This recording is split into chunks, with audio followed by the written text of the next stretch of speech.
କେଜାଣି କାହିଁ ମଣିଷର ଏଇଟା ଜନ୍ମଗତ ପ୍ରବୃତ୍ତି। ଯୋଉଠି ମନ୍ଦିରଟେ ଦେଖିଦିଏ ସେଇଠି ହାତ ପାତି କିଛି ମାଗିବା ଆରମ୍ଭ କରେ। ସେଥିପାଇଁ ତ କେହି ଜଣେ କହିଥିଲେ, ମନ୍ଦିର ବାହାରେ ଗରିବ ଭିକାରୀ ଆଉ ମନ୍ଦିର ଭିତରେ ସଫାସୁତୁରା ପୋଷାକ ପିନ୍ଧିଥିବା ଭିକାରୀ, ଯିଏ ହାତ ପାତି ନିଜ ସାଂସାରିକ ଜୀବନର ସବୁକିଛି ମାଗି ବସନ୍ତି। ମୁଁ କିନ୍ତୁ ମାକୁ ଧନ ମାଗିନି। ମୁଁ ଜାଣିଛି ଧନ ମାଗିଲେ ତାକୁ ଚୋର ନେଇଯିବ। ଜନ ମାଗିନି, କାଳେ ଜନ ମାଗିଦେଲେ ମୋର ମୋହ ବଢିଯିବ।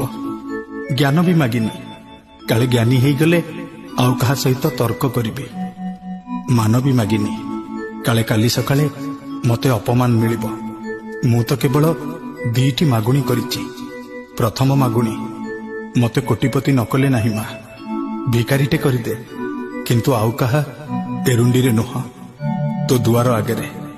ଚାହିଁଥିବି ତୋ ମନ୍ଦାର ଶୋଭିତ ମୂର୍ତ୍ତିକୁ, ହାତ ଟେକି ଡାକୁଥିବି ମା ମା ବୋଲି, ଆଉ କରୁଣ ପ୍ରାର୍ଥନା କରି କହୁଥିବି, ମତେ ଥରୁଟେ ଖାଲି ଭିକ ଦେ ମା, ତୋ କୃପାର ଭିକ।